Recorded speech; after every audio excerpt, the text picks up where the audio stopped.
I see here you are Daniel, like in the Bible. Nice name. Where are you from?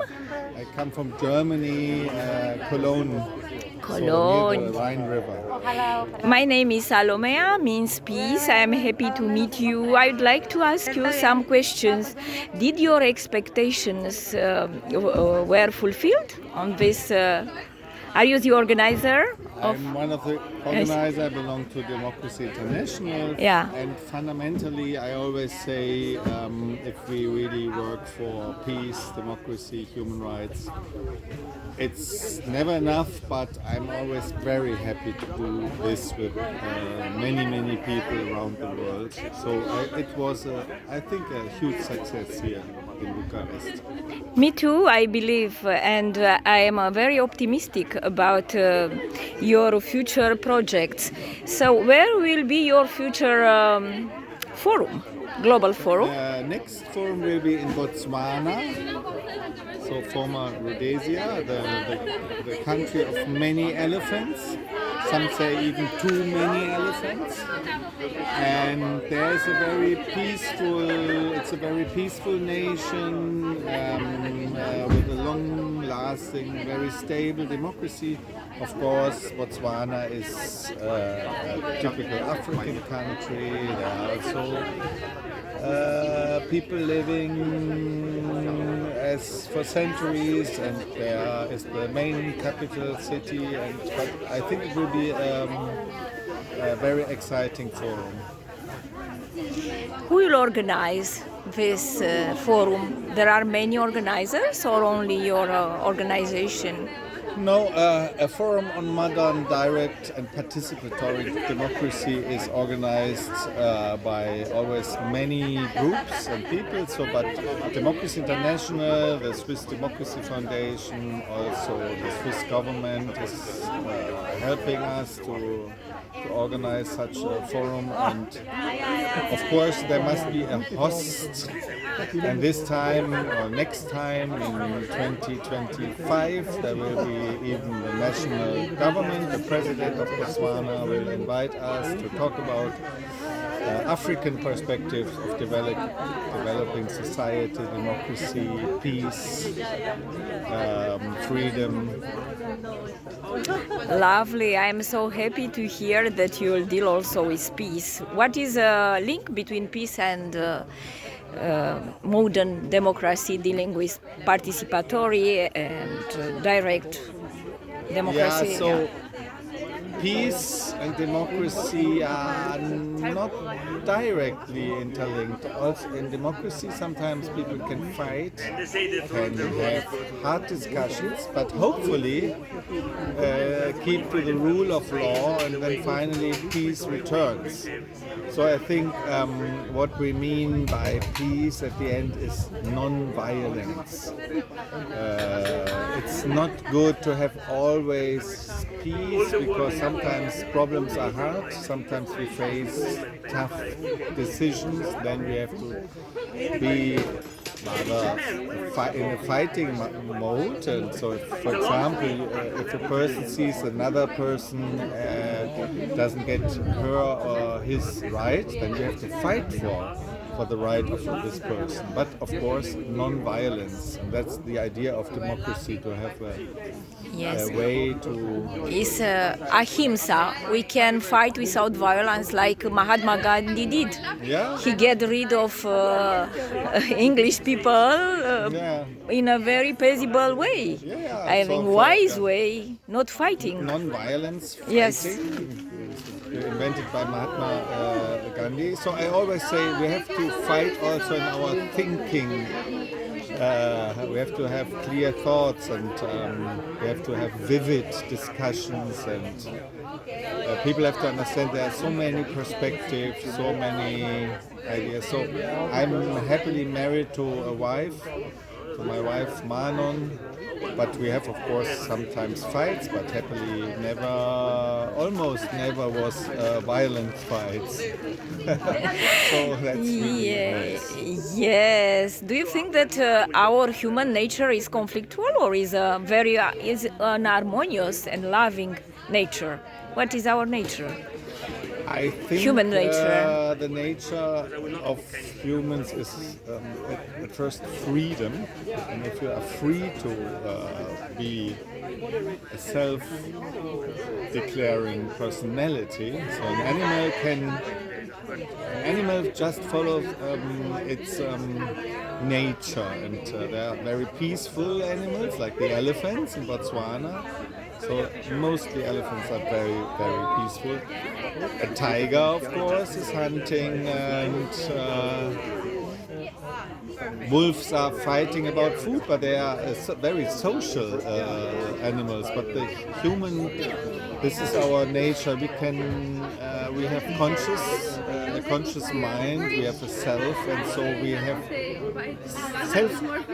the duty to self-declare our nature.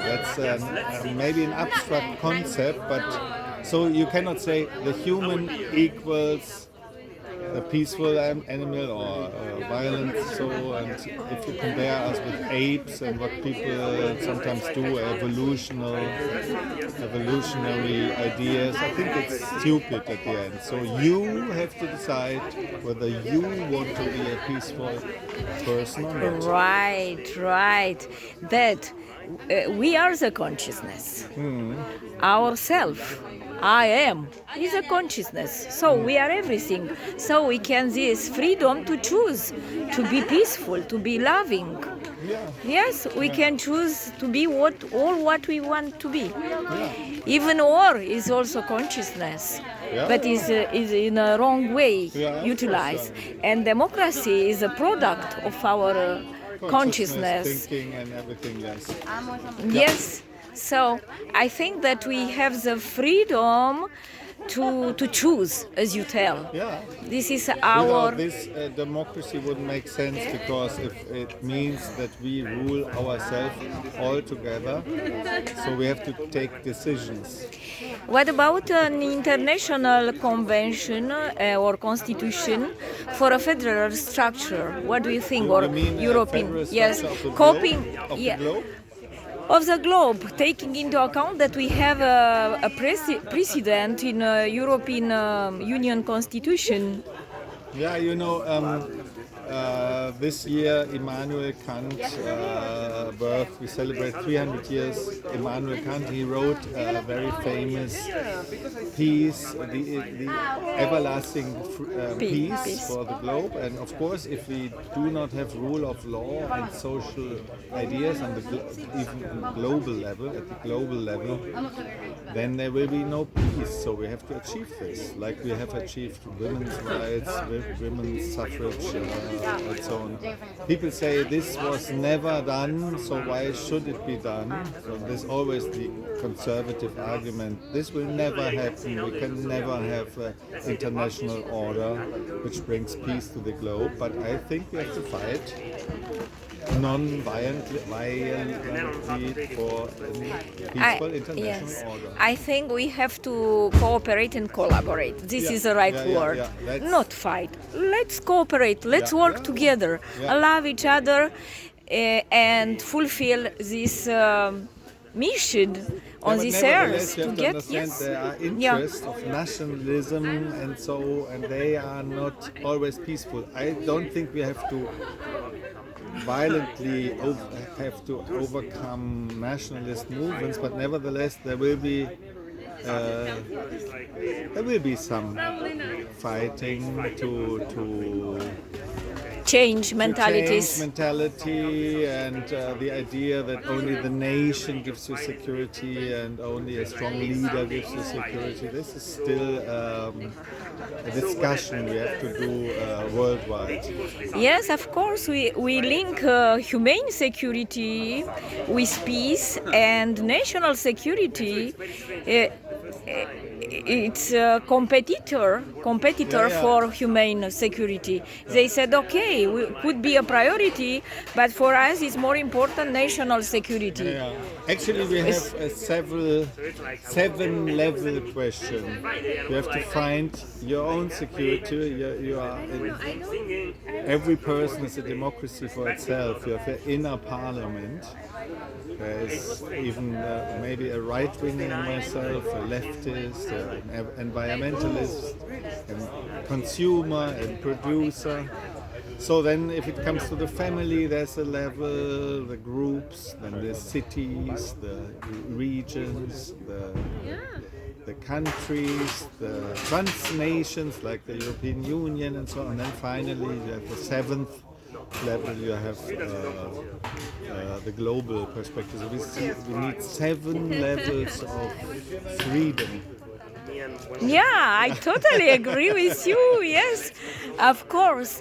And we can have multiple identity. Yeah, of course. To be from Cologne, and to be from your region, I mean, and from your nation, federal state, and from European Union, and so on. Yes, we are humanity, and everybody is also a single person. So, in this land, in this country, you are your own citizen. In this, you can be also your own king, your own democrat, and so on.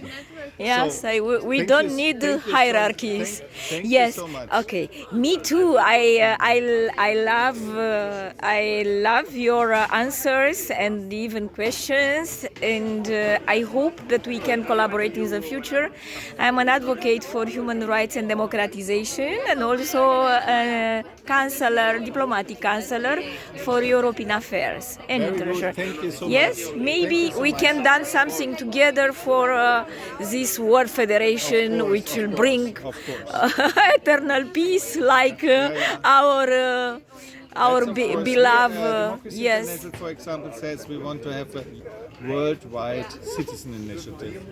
And our Caroline Verneyen had the opportunity already to speak in the UN, so it's great. Thank you so much. Thanks.